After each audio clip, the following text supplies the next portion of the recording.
All right, let's watch. Is the U.S. headed towards fascism by a second thought? Viewer-funded operation. If you'd like to help support the channel and get some great perks while you're at it, consider becoming a patron at patreon.com/secondthought. So it was Easter recently. At time of writing, at least. These videos take a while to make. Cut me some slack. Anyway, what do you think of when you hear the word Easter? Springtime, Easter Bunny, candy, resurrection of Jesus for our Christian comrades, and of course, these little guys. I have great memories of Easter egg hunts with my family, and now that I have a young daughter of my own, I'm excited to give her the same experience. So imagine my surprise when we go to the neighborhood playground on Easter, and there are a handful of adults. What are your thoughts on this guy being a tanky? He literally looks more and more like Vladimir Ilyich Lenin every day, and I love him for it. Trying to keep kids from picking up a bunch of eggs. Seemed a little weird.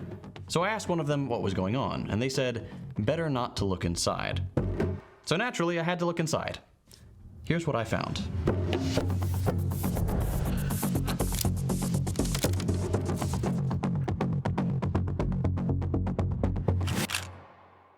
Even for someone who keeps tabs on these freaks for a living, this was a little shocking.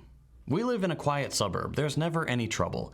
And yet here we were, standing somewhere designed for children to play, picking up Easter eggs with fascist rhetoric inside. And if you think about it, this one little Easter egg is indicative of the whole fascist undercurrent in the US. Let's unpack what's going on here. I think we should start with a quick rundown of the Proud Boys and the other fascist groups in the US, because the state of official fascist organizations has changed over the last few years. The Proud Boys are an exclusively male hate group operating in the US and Canada. Besides their deeply funny no girls allowed rule, these losers are big proponents of the white genocide myth, the idea that white people, a designation that seems to fluctuate whenever convenient, are being replaced by encroaching hordes of nebulously ethnic babies. The group has been described as an alt-right fight club, conservative extremists, alt-light, overtly Islamophobic and misogynistic, and all too willing to embrace racists, anti-Semites, and bigots of all kinds. They've engaged in political violence, attended the January 6th insurrection, and have been banned from pretty much every social media platform.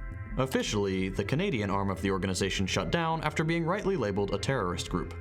The Proud Boys were established in 2016, spearheaded by Gavin McInnes, one of the co-founders of Vice. Over the next few years, they went through a handful of leaders. The most recent being this guy, Enrique Tarrio, who in 2023 was sentenced to 22 years in prison for his role in the insurrection. Tarrio is a Miami Cuban, which tells you pretty much all you need to know as far as his politics goes. But it came out during his trial that he was also an informant for the feds, which led to a schism in the Proud Boys, who just couldn't believe that one of their own would work for the evil government. Gotta love how naive these people are. When the judge delivered the sentence, Tarrio begged the court, "Please show me mercy. I ask that you not take my 40s from me." That's how quickly the tough guy act crumbles. As of right now, the Proud Boys seem to be in disarray.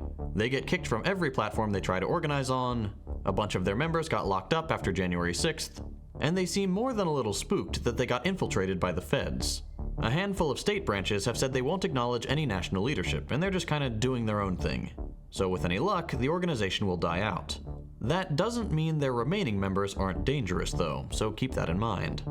Besides the Proud Boys, we've got the Oath Keepers, the 3%ers, Patriot Front, and Patriot Prayer. The 3%ers are the oldest group on the list. The organization was founded in 2008. If you live in Texas like I do, you've probably seen 3%er bumper stickers. The name comes from the assumption that 3% of a given country's population is enough to overthrow the government. The group was officially dissolved in 2021 after January 6th, and you'll start to notice a trend there. A bunch of its members were thrown in jail, and once again, Canada labeled them a terrorist group. Like the Proud Boys, local branches of the 3%ers still remain active. The Oath Keepers are the next oldest, founded just 1 year after the 3%ers. This is another anti-government but pro-constitution group. And tellingly, its membership is 2/3 former military and police, and 10% active duty. Best guesses as to their numbers hover around 5,000 people, but the org itself claims to have a membership of 38,000. These thugs are known for showing up at protests, political rallies, and whatever events they determine to be woke, armed with guns and with their faces covered. Once again, a number of their higher-ups are serving over a decade in prison for seditious conspiracy, though this group seems to have been more resilient than their cowardly counterparts. You really want me to run it back, dude? What is the Easter egg? That's the Easter egg? You aren't impressed? Yeah, I got it, man. Yeah, they're racist pieces of shit that are trying to put this in like children's Easter eggs on an Easter egg hunt. I feel like, dude, every day I see this kind of shit, I'm like, the Patriot Front is a fed op. There's no way. They're so comical in the way that they operate. It feels like it's like out of the imaginations of a federal agent. Claims to have a membership of 38,000. These thugs are known for showing up at protests, political rallies, and whatever events they determine to be woke, armed with guns and with their faces covered. Once again, a number of their higher-ups are serving over a decade in prison for seditious conspiracy, though this group seems to have been more resilient than their cowardly counterparts, choosing not to shutter their operation. In fact, according to a data breach, as of 2021, 48 state and local officials and 10 sitting state lawmakers were listed among the group's members. This would suggest a different approach from the other fascist cells, choosing to pursue electoral infiltration as opposed to strictly acts of terror. The final two organizations significant enough to mention are Patriot Front and Patriot Prayer. They all love this patriot stuff, and we'll get to that in a bit. Patriot Prayer was founded in 2016 in the suburbs of Washington State. Suburbs, that's another thing we'll talk about. Their whole shtick is to harass liberal and left-wing groups in the Pacific Northwest and get in street fights with anti-fascists, which have often been filmed and uploaded to inspire other budding fascists to get involved more physically. According to an informant, there are only about 15 of these guys. They've just been really good at making a name for themselves because typically, fascists are cowards who will scatter when it looks like a fight. To be honest, I take issue with the people thinking the organized radical right are feds. It implies that there aren't actually people that are that insane. Ironically, most of the people on the right who claim they're feds simultaneously 100% share their views. No, absolutely. There's definitely a lot of organizing happening on the right-wing front, for sure. But I do think that ultimately, the group is like probably half fucking federal agents and half actual fascists. The irony is, of course, that the federal agents also share the fascist opinions half the time. Fight is coming. Finally, the youngest org on the list, Patriot Front.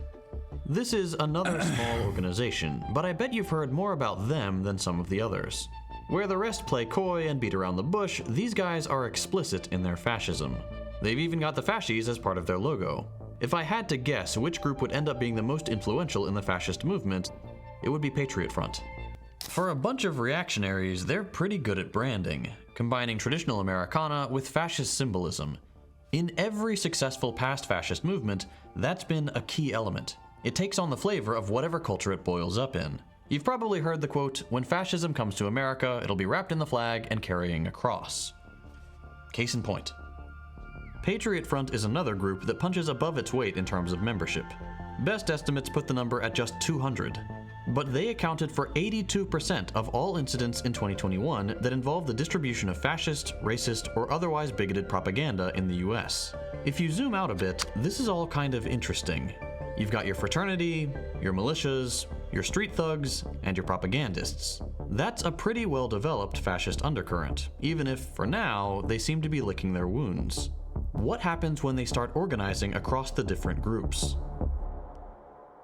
Speculation aside, the important thing to realize about American fascism is that it's not confined to this handful of explicitly fascist groups. Yes. It's become mainstream among the American right. That's what's more important to me than anything else. The fact that, like, these guys are almost in agreement with, like, these guys are in agreement with, like, 98% of the values of the average fucking Republican at this point. And they've become more and more mainstream. Like, sure, there's some who are not as rabid in their, you know, offensive and outward hatred of all minorities and whatnot. But at the end of the day, there's so many. There are so many motherfuckers. Like, the average Republican, the reason why Trump gained so much prominence is because he spoke like the average Republican. He took the suppressor off, basically, and let it ride. He didn't say immigration and demographics are becoming a real problem for America. He said Mexicans are rapists and drug dealers, and some of them are very fine people. That's exactly what the fuck the average Republican thinks. That's exactly what the average Mexican Republican thinks, by the way, in Texas, okay? He just straight up was like, yeah, dude, these rapists are coming over the borders, man. And it's like, bro, your name is literally Juan Gonzalez. You're like a fucking 8th generation Texas Mexican. What the fuck are you saying? It's crazy, but it's true. Right. Let me give Not democracy now. Shut up. It's just the first name that came in my mind. Okay, chill. I would never. Example. Here's an ex-military business owner back during peak COVID. But it's not going to be peaceful much longer. Okay? And this isn't a threat. I'm not a criminal. I've never been a criminal. But I'm telling you that good citizens are going to turn into real concerned and revolutionary citizens real soon. And nobody else is going to say that. I'm probably the only person that has the balls to say what I'm saying right now. That we're building, we're organizing, and we'll work with law enforcement or without law enforcement. But you won't stop us when time comes because our families are starving. And if you don't hear the seriousness of my voice, I hope you open your ears and you absolutely listen to what I'm saying. Because this is a warning for what's coming. It's not going to be peaceful much longer. It's not going to be rah-rah. It's not going to be speeches. It's not going to be gathered outside saying a Pledge of Allegiance. It's not going to be waving flags. It's going to be real. When you've seen the things that I've seen, I went to war for this country. I've seen the ugliest, dirtiest part of humanity. I've been in combat, and I never want to go back again. But I'm telling you what, I will to save this country. If it has to be against our own citizens, it will happen. And there's a million people like me, and you won't stop us. Sounds pretty bad, but this is exactly the type of person we saw at the Capitol riot. I mean, dude, you guys are fucking complaining, but he probably already fucking ended it. You know what I mean? Like, let's be for real. That dude needs health care more than anything else, okay? The fascist groups were there. At least 700 members of their organizations got arrested. But they were a drop in the bucket compared to what most people would call average conservatives. Only around 13% of those charged in the Capitol riots were formal members of militant groups like the Proud Boys, the Three Percenters, and the Oath Keepers. The remaining 87% were a mix of garden variety Trump supporters and conservatives LARPing as revolutionaries. The overwhelming majority of people who stormed the Capitol were just average Republicans. And you can tell. They didn't look like the typical far-right extremists. They were typically older, with around 2/3 being over 35. They were much less likely to be unemployed. A full 14% of the attendees charged were business owners, and 30% were white-collar workers. These aren't normal far-right extremist demographics. These are just Republican constituency demographics. That's why fascists target the suburbs, as we mentioned earlier. The aggrieved white middle class is ripe for radicalization. The average American conservative... Yeah. Dude. The fucking countryside surrounds the cities. Never forget. This revolution, this Maoist revolution in the United States of America will be the glorious struggle, okay, of HVAC business owners. Instead of a peasants revolution, we're going to have a fucking HVAC business owner Maoist revolution, okay? Petty bourgeois, dumb fuck, reactionary business owners. Conservative wants to overthrow the government to establish some weird anti-woke theocracy based on a mythologized version of the past. And don't take my word for it, they're literally advocating for it in their magnum opus, Project 2025, which we made a video about a while back. Okay, why is this happening? Conservatives have always been reactionary, but what's changed in the last decade or so? Well, there are a few factors. We'll start with a culture war issue, the white genocide myth. The Great Replacement theory is a classic among fascists. It asserts that there is a plot, which really means they think it's a Jewish thing, that the white race and white culture, whatever that means, are disappearing because of immigration from majority non-white countries. Fascists believe this will cause some general persecution of white people, because of course they can't imagine the world being run without one race subjugating another.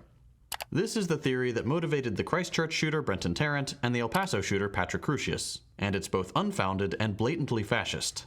You won't be surprised to learn that this theory has a historical trajectory that starts in World War II, runs through the European fascist movements, the American Nazi Party, and has now found a home among the majority of the Republican electorate. Oh yeah. Here's a clip of Tucker Carlson endorsing the theory on Fox, calling it by name, and likening it to eugenics. Joe Biden just said it.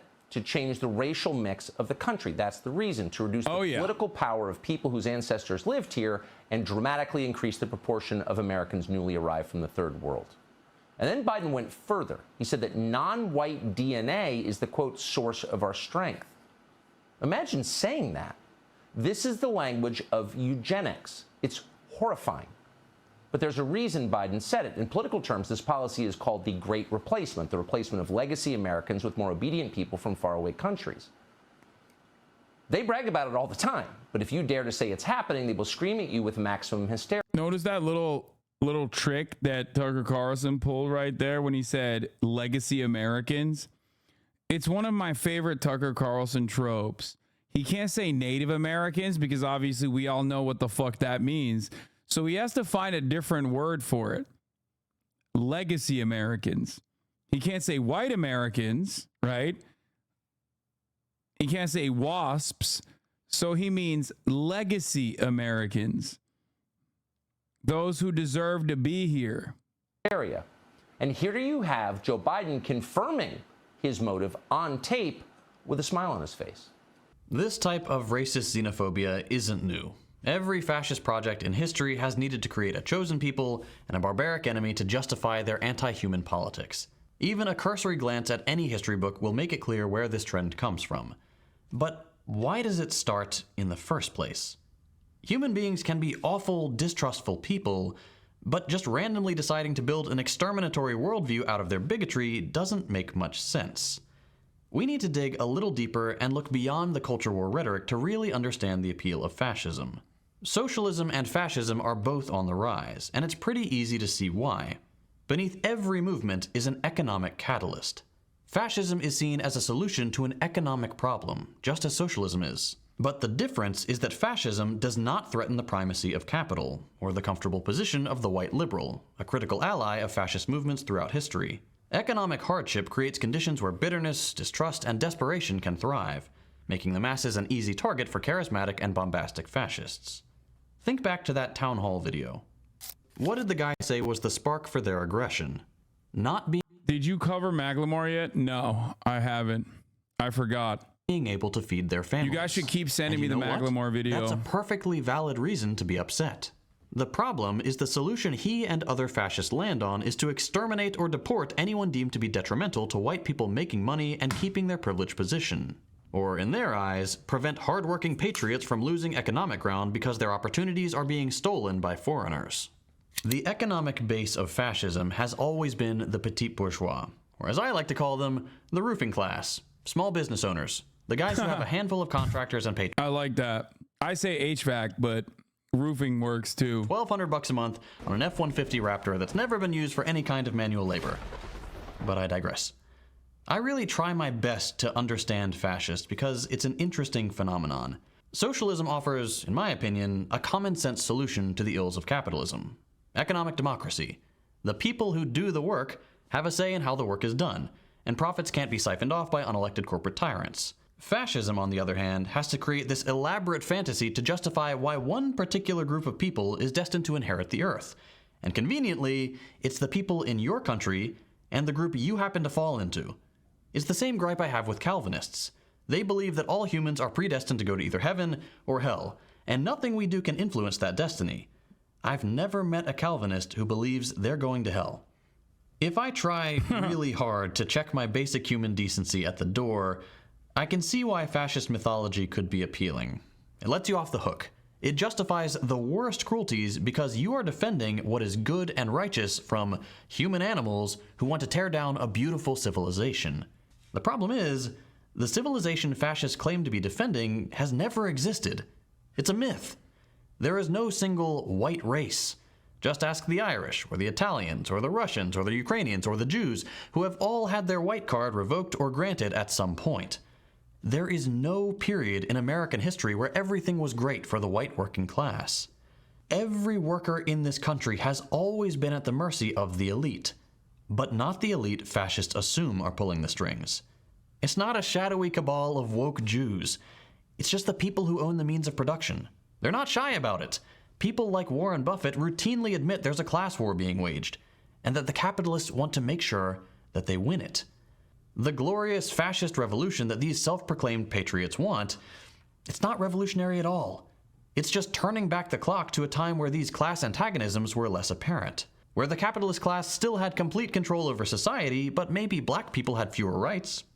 If that's your vision of utopia, you're a moron.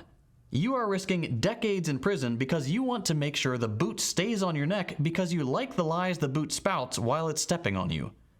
The Republicans love fascists because it's an ideology that maintains the economic status quo. They don't like it when their useful idiots try to lynch them, so people have to go to jail for that. But on the whole, there's a reason the ruling class tolerates fascism and not socialism. Socialism is genuinely revolutionary, whereas fascism is just a cancerous offshoot of capitalism that can, in their mind, be used as a tool when needed. And also uses a tool against your perceived enemies, of course, and never you. Nobody ever thinks about how fucking fascist concepts or racist concepts ever impact you. This is why I forget what the name of the book was, but there's a book specifically detailing how white supremacy kills white people. But I guess the most reductive, easiest way to explain the concept is basically the age-old adage now that has always found its way in American politics. The famous concept best illustrated by Ronald Reagan's spokesperson at the time, who was instrumental in the Southern strategy. I think it might be Dying of Whiteness. Thank you, Tube Sock. Which is the idea, Lee Atwater, who talked about how Republicans and right-wing reactionaries mask the white supremacist agenda with increasingly more mystified ways. Like, it's not direct in the same way as saying the N-word over and over again like you could in the 60s, but instead talking about welfare queens. Now, of course, the inevitable consequence of the welfare queen idea is that those who desperately need social safety nets, which, by the way, of course, are white people as well, no longer get it. Why don't they get it? Why is it cut off? Well, because at least black people have their social safety nets cut off, then we want to harm them. That's precisely the reason why everybody loves talking about fucking South Side of Chicago, South Side of Chicago. Everybody loves talking about Detroit. Everybody loves talking about purposely underfunded black neighborhoods, black communities that have been victim to redlining and a damn near century of segregation and other forms of white supremacist structural violence. And yet nobody understands that there are many fucking suburbs and many parts of Pennsylvania that are predominantly white that are also victim to the same dire circumstances. The example I love using for that very same reason is West Virginia, an entire state full of white people that live in horrifyingly destitute conditions. And those motherfuckers love voting Republican over and over again. Okay? The entirety of the Appalachian region. Yep. For every black, urban, underserved, underfinanced, and victimized community, there's a white equivalent. There's a white counterpart that also is not getting mentioned, that is also not getting seen. And a lot of those white people in those neighborhoods and in those communities are actually so motivated by the white supremacist attitudes that they channel and champion, and those attitudes that are reflected by their politicians that they want to elect, that they don't recognize that, in the words of Lyndon Big Dick Johnson, the white man is taking money directly out of their own pockets. And this isn't the first time the ruling class has taken advantage of economic precarity. Once upon a time, a group of super wealthy capitalists hatched a scheme to try to convince a group of vulnerable Americans to launch an insurrection and overthrow the government, at which point the group of oligarchs would establish what amounted to a fascist dictatorship in the service of capital. A business plot. Sounds a bit like January 6th, doesn't it? This attempted coup was called the business plot, and it actually happened way back in 1933. The short version is that a retired general, one Smedley Butler, was approached by a would-be financier who offered him funding and 500,000 men to lead an insurrection to depose then-President FDR. Roosevelt's election and subsequent economic reforms had horrified conservative businessmen, who saw him as a socialist. So, naturally, when given the choice between socialism and fascism, they overwhelmingly sided with fascism, telling Butler they hoped to install him as an all-powerful Secretary of General Affairs, while Roosevelt would assume a figurehead role. Unfortunately for the plotters, Butler ratted them out. In his later years, General Butler had come to support FDR and was a fairly outspoken critic of capitalism, referring to his past self as a high-class muscle man for Wall Street. The business plot failed, and it gives us a great example of how economic precarity can be weaponized to fascist ends. The capitalists understood that thousands of First World War veterans were disenchanted with the US, having not received their promised benefits, and they figured if they could just get a popular, willing leader to stoke the discontent into a fascist Damn, bro. Sounds familiar, huh? fervor, they'd have free reign of the country's economy, creating an unholy merger of capital and the state, a cornerstone of fascism. What we are seeing Yeah. Well, you have another place that you can look to under dire financial circumstances, comprised almost entirely of disillusioned and angry World War I veterans that did actually end up taking control over the government. That country now is the #1 dick rider of Israel. Germany. today has the same hallmarks of every other period where fascism has grown in popularity. Economic insecurity, the formation of fascist paramilitaries, and a series of charismatic figures trying to tap into the rising tide of far-right populism for personal gain.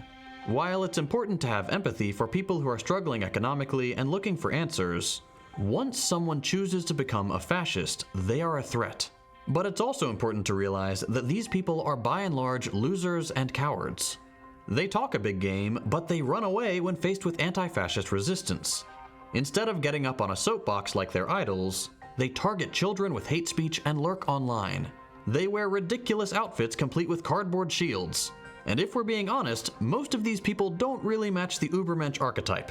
At the end of the day, they're pathetic reactionaries who whine about wokeness and weaponize culture and religion to spread a hateful message with no basis in reality.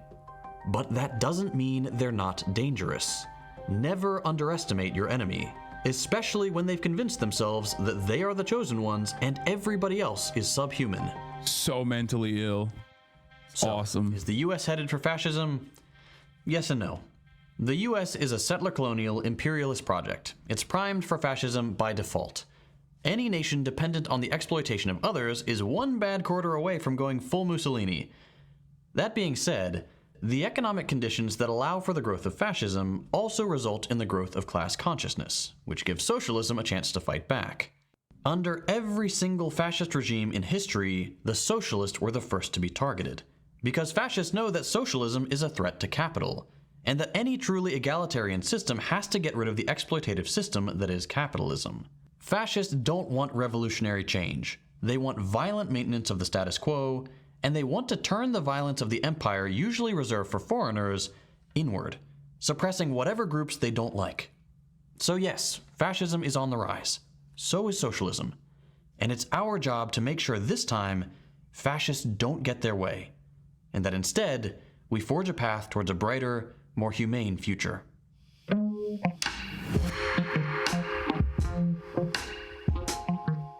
I mentioned at the beginning of the video that this channel is entirely grassroots funded. Since sponsors don't want to touch videos like these, we have to rely on the generous support of viewers like you. If you'd like to help keep this channel afloat and get some great perks while you're at it, consider becoming a patron on Patreon. All patrons, regardless of pledge amount, get early access to every video, plus access to our patrons-only Discord server. We just did a major update to the Discord, with a revamped leveling system and monthly Discord Nitro giveaways to active members. We've also got a bunch of other cool stuff like a book club, live Q&As with me every month, and a dedicated educator role for users ready to answer any questions you have about socialism. We've built a thriving community, and we'd love for you to be part of it. So if you'd like to join the Discord, get early access to every video, and help support genuinely principled socialist content, consider becoming a patron at patreon.com/secondthought. Is Hasan on Discord? Yes, of course. I am, yes. Liberals are such a trip, man. They really believe this crap. Can't wait to become a handmaid before I am deported because Macklemore convinced some people to let Trump win in order to protest Israel ignoring Biden's multiple calls for ceasefires. That'll show them. Team Trump isn't exactly shy about it. Team Trump isn't in power right now. Your team is. And perhaps you should demand that your team leader listen to the demands of his voters instead of constantly berating those voters. Just a thought. If you want to win, play the goddamn game at least. Yeah, liberals are so brain broken into thinking that like everyone has to vote for them that they've forgotten that many people don't vote.